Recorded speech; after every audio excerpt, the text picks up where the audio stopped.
lahat ng mga bansa at bayan, sapagkat dakilang kalooban at ang katotohanan ng Panginoon. Alleluia, mabuhay ang poon. Alleluia, mabuhay ang poon. Pupurihin natin ang Panginoon, ngayon at magpasawalang hanggan. Alleluia, mabuhay ang poon. Alleluia, mabuhay ang poon. Alleluia, mabuhay ang poon. Alleluia, mabuhay ang Panginoon. Sa ngalan ng Ama at ng Anak at ng Espiritu Santo. Amen. Sumayin niyo ang Panginoon. At sumayo rin. Upang tayo maging marapat sa banal na misang ito, halina't magsisimuna para sa ating mga kasalanan. Tayo pong lahat, inaamin ko sa makapangyarihang Diyos at sa inyo mga kapatid, na lubha akong nagkasala sa isip, sa salita at sa gawa, at sa aking pagkukulang. Kaya sinasamo ko sa mahal na Birheng Maria, sa lahat ng mga anghel at mga banal, at sa inyo mga kapatid, na ako'y panalangin sa Panginoong ating Diyos. Kaawaan tayo ng mapagmahal na Diyos, patawarin sa ating mga sala, at patnubayan hanggang sa buhay na walang hanggan. Amen. Panginoon, kaawaan mo kami. Panginoon, kaawaan mo kami. Kristo, kaawaan mo kami. Kristo, kaawaan mo kami. Panginoon, kaawaan mo kami. Panginoon, kaawaan mo kami. Iyuko natin ang ating ulo, maaaring ibulong sa Panginoon ang ating intensyon. Dasal natin ng mga OFW, ang mga tumutulong sa ating simbahan. Ngayon din ang mga may sakit at ang mga nag-aalaga sa kanila. Manalangin tayo. Ama naming makapangyarihan, pinanauli mo at pinahalagahan ng wagas na katapatan, itaguyod mo ang aming kalooban upang sa paghango mo sa amin sa dilim ng alinlangan, kami huwag mawalay sa liwanag mong maasahan sa pamamagitan ni Jesucristo, kasama ng Espiritu Santo magpas sa walang hanggan. Amen. Ang salita ng Diyos mula sa mga gawa ng mga apostol. Nang sumusunod na araw ng pamamahinga, halos lahat ng tao sa lungsod ay nagkatipon upang pakinggan ang salita ng Diyos. Inggit na inggit ang mga Hudyo nang makita nila ang makapal na tao. Kaya't nilait nila at sinalungat si Pablo. Ngunit buong tapang na sinabi ni na Pablo at Bernabe, sa inyo muna dapat ipahayag ang salita ng Diyos. Yamang itinakwil ninyo ito, hinatulan ninyo ang inyong sarili na hindi karapat-dapat sa buhay na walang hanggan. Kaya't pupunta kami sa mga hintil, sapagkat ganito ang inuutos sa amin ng Panginoon. Inilagay kita na maging ilaw sa mga hintil, upang maibalita mo ang kaligtasan hanggang sa dulo ng daigdig. Nagalak ang mga hintil nang marinig ito at nagpuri sa Panginoon dahil sa salita niya at sumasampalataya ang mga hinirang para sa buhay na walang hanggan. Kaya't lumaganap sa buong lupain ang salita ng Panginoon. Ngunit sinusulan ng mga Hudyo ang mga babaeng sumasamba sa Diyos at kilala sa lipunan, gayon din ang mga lalaking pinuno ng lungsod. Ipinausig nila sina Pablo at Bernabe at pinalayas sa lupain iyon. Kaya't ipinagpag ng dalawa ang alikabok sa kanilang mga paa bilang saksi laban sa mga taga-roon. At sila'y nagtungo sa Iconia. Ang mga alagad naman sa Antioquia ay natigib ng galak at napuspos ng Espiritu Santo. Ang salita ng Diyos. Salamat sa Diyos. Kahit sa ay namamalas tagumpay ng nagliligtas. Kahit sa ay namamalas, tagumpay na nagliligtas. Umawit ng bagong awit at sa poon ay ialay, pagkat yaong ginawa niya ay kahangahangang tunay. Sa sariling lakas niya at taglay na kabanalan, walang hirap na natamo, yaong hangad na tagumpay. Kahit sa ay namamalas, tagumpay na nagliligtas. Ang tagumpay niyang ito'y siya na rin ang naghayag. Sa harap ng mga bansay, nahayag ang pagliligtas. Ang pangako sa Israel, lubos niyang tinutupad. Kahit sa ay namamalas, tagumpay na nagliligtas. Tapat siya sa kanila at ang pag-ibig ay wagas. Ang tagumpay ng ating Diyos, kahit sa ay namalas. Magkaingay na may galak, yaong lahat ng daigdig. Ang poon ay buong galak, na purihin sa pag-awit. Kahit sa ay namamalas, tagumpay na nagliligtas.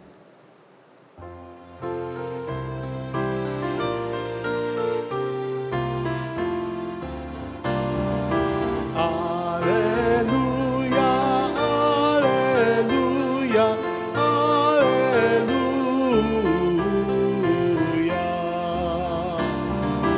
Alleluia, alleluia, alleluia.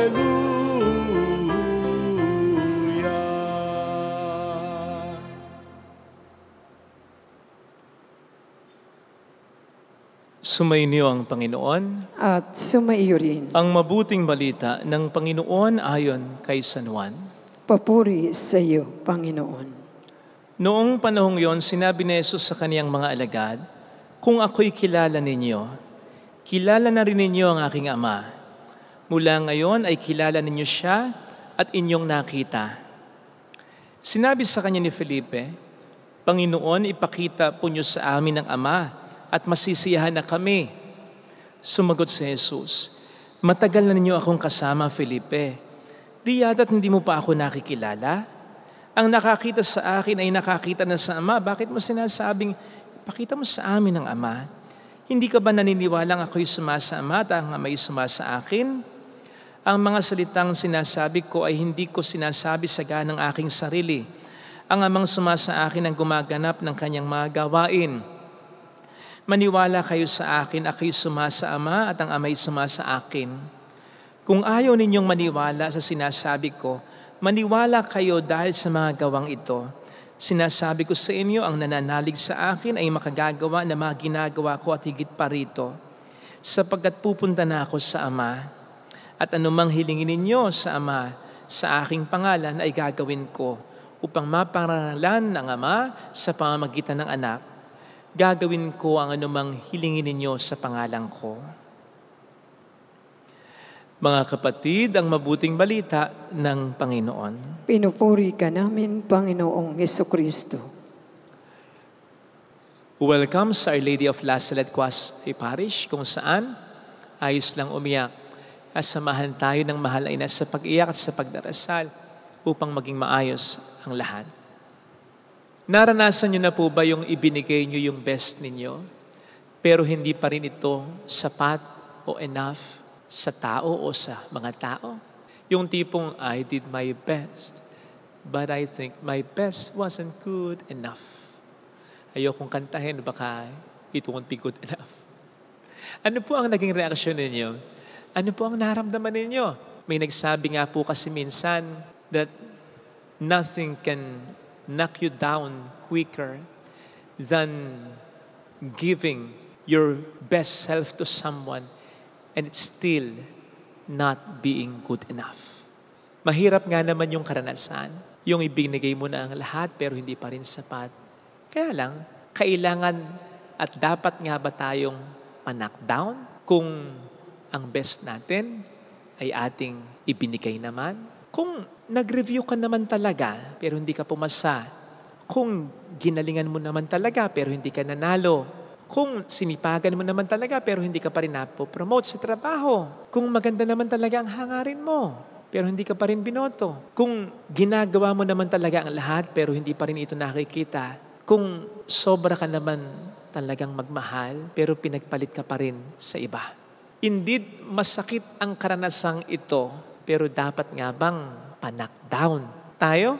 I don't think so. Sapagkat kung talagang ibinibigay naman natin ang best natin at ito hindi pa rin na-appreciate ng iba, nasa kanila ang problema. Wala sa atin. Maniwala ka. Maaring sila ang hindi sapat sa atin at hindi yung tayo ang hindi sapat para sa kanila. Sinabi ko po ito sapagkat parang ganito ang eksena sa ating narinig na ebanghelyo kung saan sinabi ni Felipe kay Kristo, Panginoon, ipakita mo sa amin ang Ama at masisiyahan na kami. Sa Ingles, Lord, show us the Father and it will be enough for us. So, anong ibig sabihin nun? Hindi sila nasisiyahan kay Jesus sa mga sinabi na niya, sinasabi niya, sa mga ginawa niya, sa mga ginagawa pa niya. Sa makatuwid, hindi pa enough, sapat sa Jesus. Hindi nga kaya masakit yon para kay Jesus. Pero tingnan po ninyo ang kanyang naging reaksyon. Cool lang siya, kalmado lang siya. Besides, secured siya na ibinibigay niya ang best niya. Na walang mali sa kanya, na walang pagkukulang sa kanya. Hindi niya sinabing, ganun ba? Sige, pagsisipagan ko pa, mas gagalingan ko pa. Ganun ba? Sige, ayusin ko pa. Kasi alam niyang maayos na. Alam niyang okay na. Sasabihin ba niya ang nakakita sa kanya ay nakakita na sa Ama if he is not giving and doing his best? Dapat ganun lamang din po ang ating maging reaksyon sa harap ng ingratitude, unappreciation, at rejection. Kung talagang ibinibigay naman natin at ginagawa naman natin ang best natin. Hindi po tayo ang dapat na magtanong, ano bang kulang sa akin? Ano bang dapat kong gawin? Ano pa bang dapat kong improve? Kung binibigay at ginagawa na naman natin ang best natin. Sila na hindi nakaka-appreciate. Sila na nagre-reject pa rin sa atin. Ang dapat magtanong later on, bakit ko nga ba hindi nakita yung ginagawa niya? Bakit nga ba hindi pa siya naging sapat para sa akin? Bakit nga ba pinagpalit ko pa siya sa iba? Sila ang dapat na magtanong niyan. Sila na nagsayang sa atin at hindi tayo na sinayang nila. Sila ang dapat na knockdown. Narinig po natin sa ating unang pagbasa ang pagkasayang na ginawa ng mga Hudyo sa katotohanan tungkol kay Kristo na dala at ipinapahayag ni Pablo. Tinanggihan nila kaya ipinahayag sa iba. Kaya inggit na inggit sila later on Samantalang masayang-masaya naman ang mga Hentil. Sapagkat yung sinayang nila, napakinabangan ng iba. You see, this goes to show na hindi talaga masasayang o mauwi sa wala ang mga best na ginagawa at binibigay natin. Sapagkat kung hindi man ito pahalagahan o makikita ng iba, pahalagahan at makikita ito ng iba pa. Nevertheless, dapat maging maliwanag din po sa atin na ang pagbibigay natin ng best natin lagi ay ayon sa standard ng Diyos at hindi ayon sa standard ng mundo. Sapagkat iba po kasi yung standard ng Diyos as regards pagbibigay natin ng best natin o pagiging best natin. Sa standard ng mundo as regards pagbibigay natin ng best natin o pagiging best natin. Inasmuch as ibang pinahalagahan ng Diyos sa pinahalagahan ng mundo. Kung sa Diyos ang mas mahalaga in giving and being our best, yung pagiging tapat natin, yung pagiging mabait natin, yung pagiging patas natin, makatarungan natin, yung pagiging matulungin natin, yung pagiging maawain natin, yung pagiging payapa ng buhay natin, yung pagiging mabuting tao natin, ang mas pinahalagahan kasi ng mundo as regards being and doing our best ay pagiging gwapo, pagiging maganda, pagiging malakas, pagiging sikat, pagiging mayaman, etc. Kaya po pwedeng talagang sa mata ng Diyos ay binibigay natin ang best natin, pero hindi sa mata ng tao.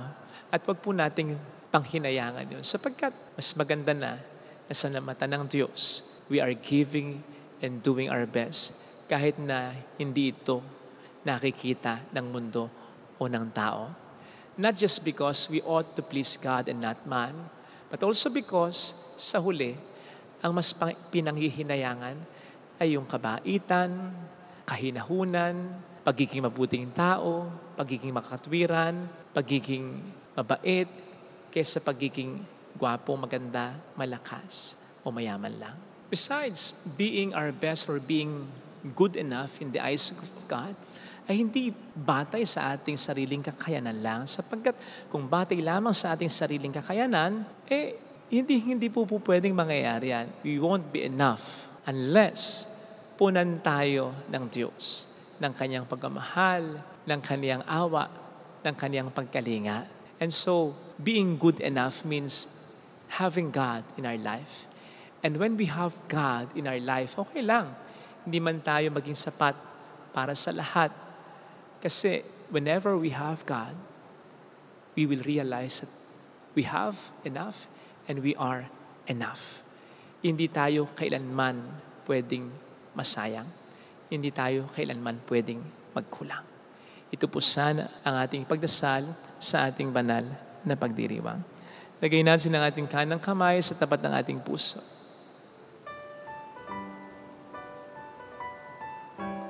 Awitin natin. Alam kong may magagawa ang Diyos.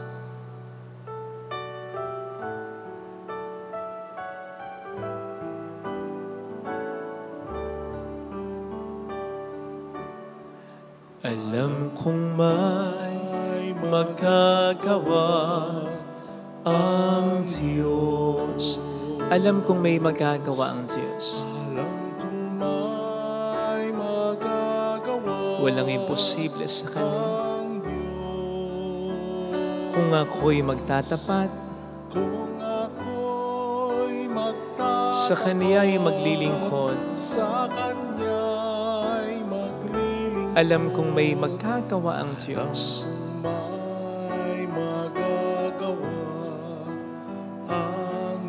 Alam kong di ringkin ng Diyos ang samo ko, sapagkat mahal niya ako. Alam kong di ringkin ng Diyos ang samo ko. Alam kong di ringkin ng Diyos sapagkat alam niya ang pinagdaraanan ko. Kung ako'y magtatapat, sa Kaniya'y maglilingkod, alam kong di ringkin ng Diyos ang samo ko. Pikit natin ang ating mga mata. Panginoon, tulungan mo ko na maging sapat.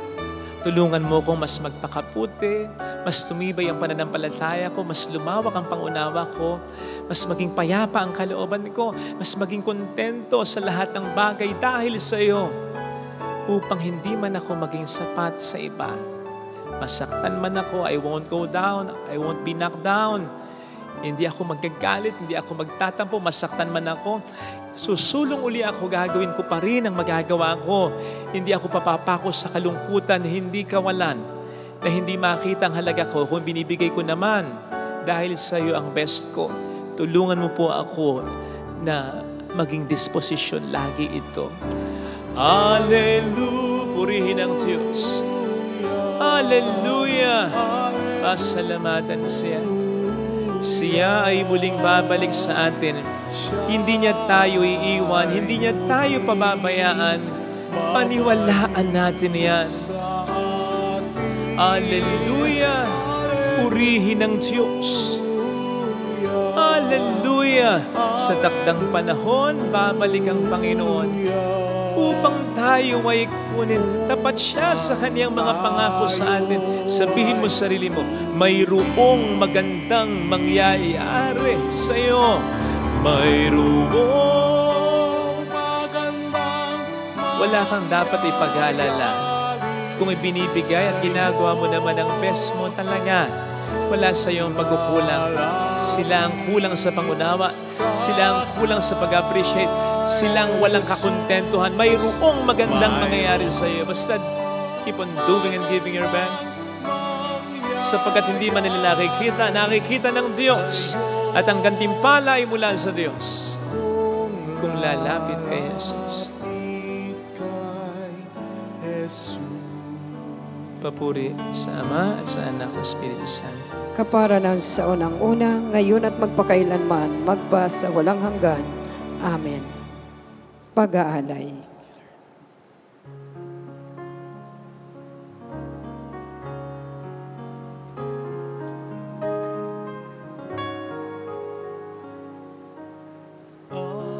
aming alay, alak at tinapay, handog sa iyong dampana, nagbibigay ng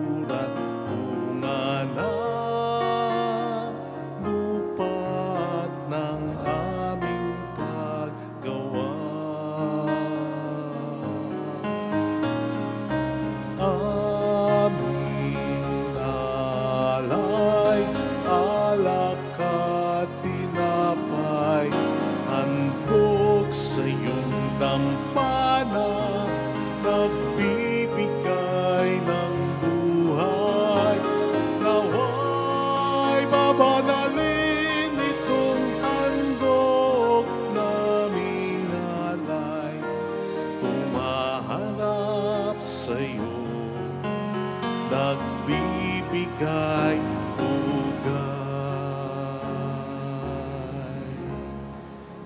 Manalangin tayo, pang ating handog ay maging kalugod-lugod sa Diyos Amang makapangyarihan.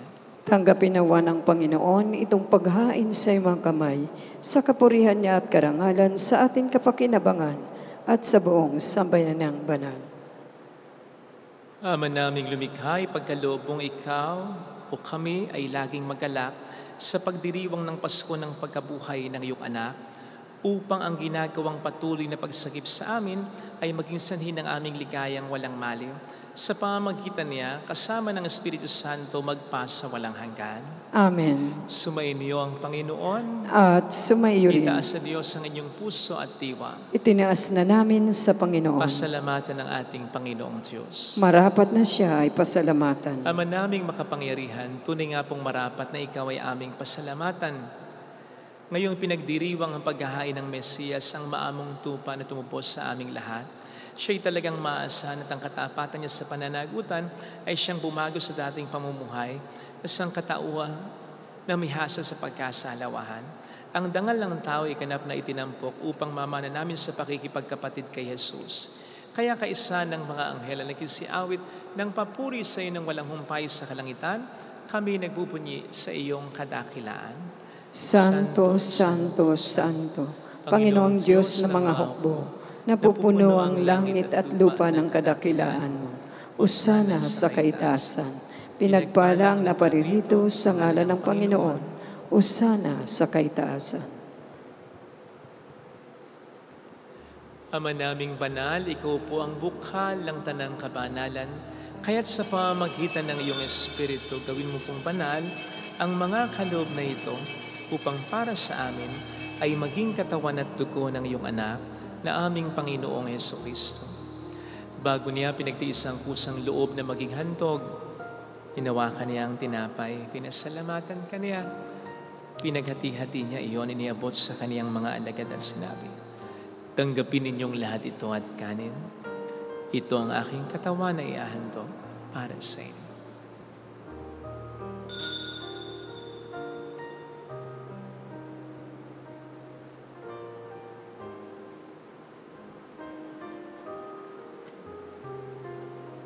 Gayun din naman nang matapos ang hapunan, hinawakan niya ang kalis, muli kaniyang pinasalamatan. Iniabot niya ang kalis sa kaniyang mga alagad at sinabi, tanggapin ninyong lahat ito at inumin. Ito ang kalis ng aking dugo ng bago at walang hanggang tipan. Ang aking dugo na ibubuhos para sa inyo at para sa lahat, sa ikapagkapatawad ng mga kasalanan. Gawin niyo ito sa pag-alala sa akin.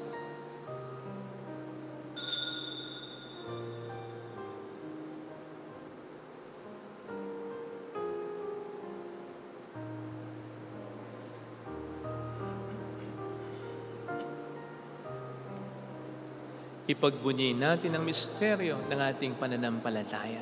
Si Kristo'y namatay, si Kristo'y nabuhay, si Kristo'y babalik sa wakas ng panahon.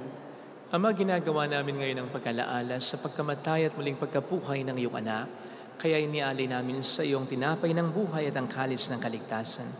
Kami nagpapasalamat dahil kami iyong minarapat na tumayo sa harap mo para maglingkod sa iyo. Sinasama namin kami na magsasalo sa katawan at dugo ni Kristo, ay mabuklod sa pagkakaisa sa pamamagitan ng Espiritu Santo. Ama, lingapin mo ang iyong simbahang laganap sa buong daigdig. Puspusin mo kami sa pag-ibig, kaisa ni Leon na aming Papa, ni Janice na aming Obispo at ang Tanang Kaparian.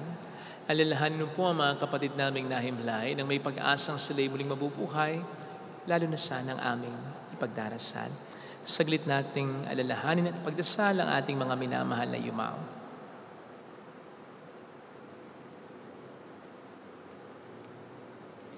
Kaawaan mo sila at patuloyin sa iyong kaliwanagan. Kaawaan mo at paging tapatin kaming lahat na makasalo sa iyong buhay na walang wakas. Kaisa ang mahal na Birhen ng Lasalet, ang ina ng Diyos. Isanuse ang kabiyak ng kanyang puso, lahat ng mga banal na namuhay dito sa daigdig ng kalugod-lugod sa iyo. May pagdiwang nawa namin na pagupuri sa ikararangal mo sa pamamagitan ng iyong anak, aming Panginoong Hesukristo. Sa pamamagitan ni Kristo, kasama niya at sa Kanya, ang lahat ng parangal, papuri ay sa iyo, Diyos amang makapangyarihan, kasama ng Espiritu Santo, magpa sa walang hanggan. Amen. Tumawag tayo sa ating Ama.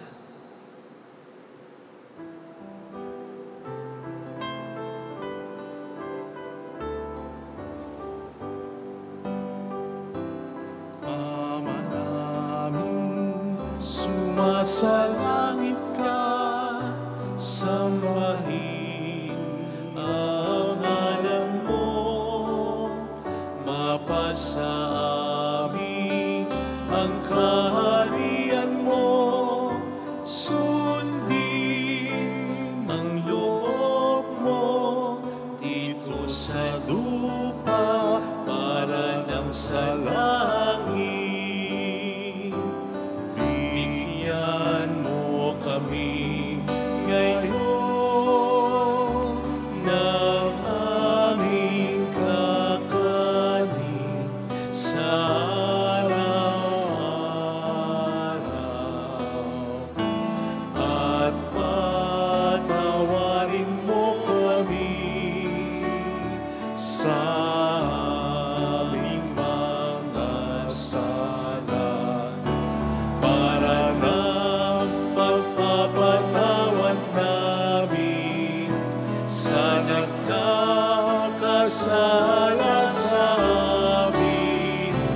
At wag mo kami ipahintulot sa duso, at ihadya mo kami sa lahat ng masama. Iniling namin kami adya sa lahat ng masama, pagkalooban ng kapayapaan araw-araw. Iligtas sa kasalanan sa kapahamakan sa mga seryosong karamdaman, samantalang aming pinaghahandaan ang dakilang araw ng pagkapahayag ng tagapagligtas namin sa Hesukristo. Sapagkat iyo ang kaharian, ang kapangyarihan at ang kapurihan, magpakailanman. Amen. Panginoong Hesukristo, sinabi mo noon, sinasabi mo rin sa amin ngayon, kapayapaan ang iniiwan ko sa inyo, aking kapayapaan ang binibigay ko. Tunghayin mo pong aming pananampalataya, huwag ang aming pagkakasala. Pagkalooban mo po kami ng kapayapaan at pagkakaisayon sa iyong kalooban, kasama ang Espiritu Santo magpasa walang hanggan. Amen. Ang kapayapaan ng Panginoon ay sumainyo nawang lahat. At sumaiyo rin. Magbigayan tayo ng kapayapaan sa isa't isa. Kapayapaan po. Peace be with you. Kordero ng Diyos na nag-aalis ng mga kasalanan ng sanlibutan, maawa ka sa amin. Kordero ng Diyos na nag-aalis ng mga kasalanan ng sanlibutan, maawa ka sa amin. Kordero ng Diyos na nag-aalis ng mga kasalanan ng sanlibutan, ipagkaloob mo sa amin ang kapayapaan.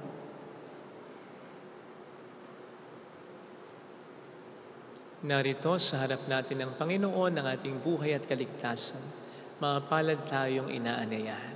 Panginoon, hindi ako karapat-dapat na magpatuloy sa iyo, ngunit sa isang salita mo lamang ay gagaling na ako.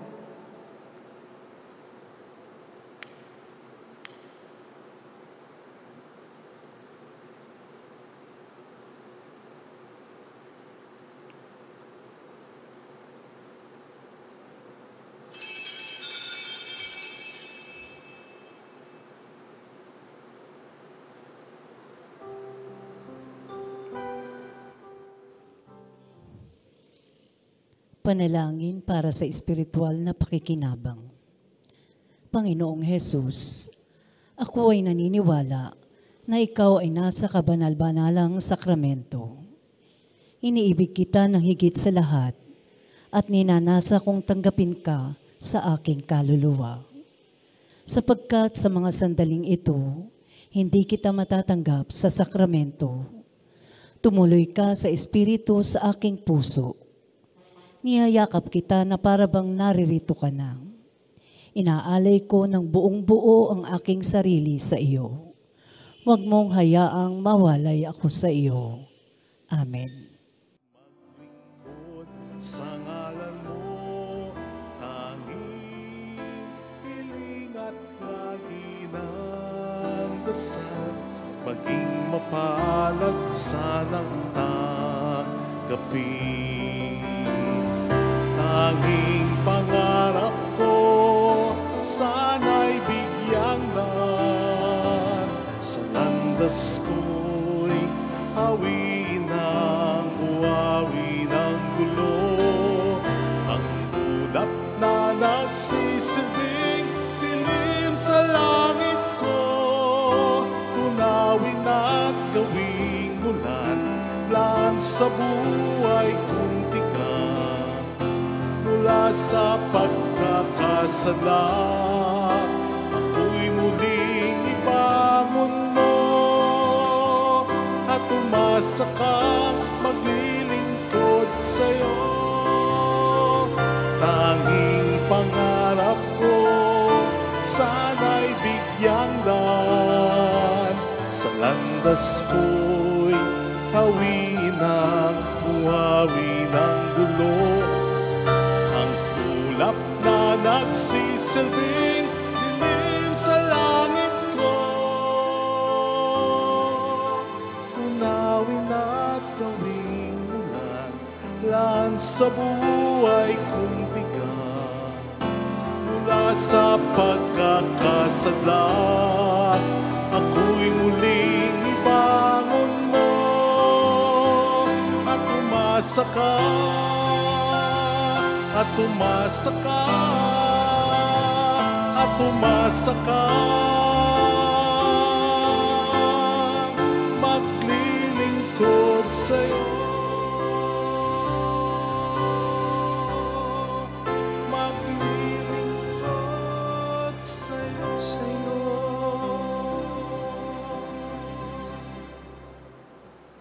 Manalangin tayo.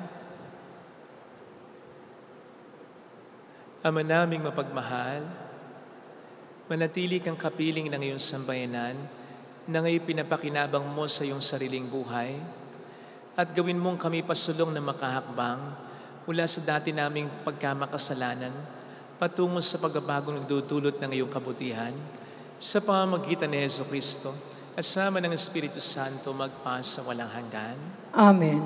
Holy God, Holy Mighty One, Holy Immortal One. Have mercy on us and on the whole world. Holy God, Holy Mighty One, Holy Immortal One. Have mercy on us and on the whole world. Holy God, Holy Mighty One, Holy Immortal One. Have mercy on us and on the whole world. Jesus, King of Mercy, We trust in you. alalahanin, Alalahanin, o mahal na Birhen ng Lazaret, ina ng pag-asa, ikaw ang nagpapaalala sa amin magbalik loob sama. Ito ang nagpapatunay na ang kagandahan loob mo'y nanatiling busilak. Sa pag-aaruga mo sa amin, tungkulin mo'y tinupad. Sa paanan ni Kristo, itinurin mo kami mga tunay mong anak. Kaya ninais mong ni Isay huwag mapahamak. Maging sa iyong walang tigil na pananalangin, pati luhay pumatak. Huwag naman mawala ng saysay ang iyong paghihirap. Hiling nawa namin sa iyo, o aming inang liyag, na matapos ang pakikibaka namin sa mundong ito at sa pananatili namin tapat kay Kristo, sa kapurihan mo'y makibahagi kaming ganap, upang kung nasaan ka ngayon ay maparoon din kaming lahat, at ang kaganapan ng kalwalatian ng Diyos Amay tuluyang matupad, siya'y nawa. mahal na Birhen ng Lazaret, tagapagkasundo ng mga makasalanan. Ipanalangin mo kami, walang patid kami mga dumudulog sa iyo. Maraming salamat po sa inyong pakikisa at sa mga tulong na binibigay po ninyo na nagiging dahilan para makatulong din po tayo sa ibang mga simbahan, mga nangangailangan. Maraming salamat po. Ang Panginoon na po ang bahalang kumanti sa inyong kabutihan. Salamat po. Sumayin niyo ang Panginoon. At sumayo rin. Pagpalain kayo kasama ng ating pamilya na mapagmahal na Diyos, ng Ama at ng Anak at ng Espiritu Santo. Amen. Umayo tayo sa kapayapaan ni Kristo. Salamat sa Diyos. Salamat din po.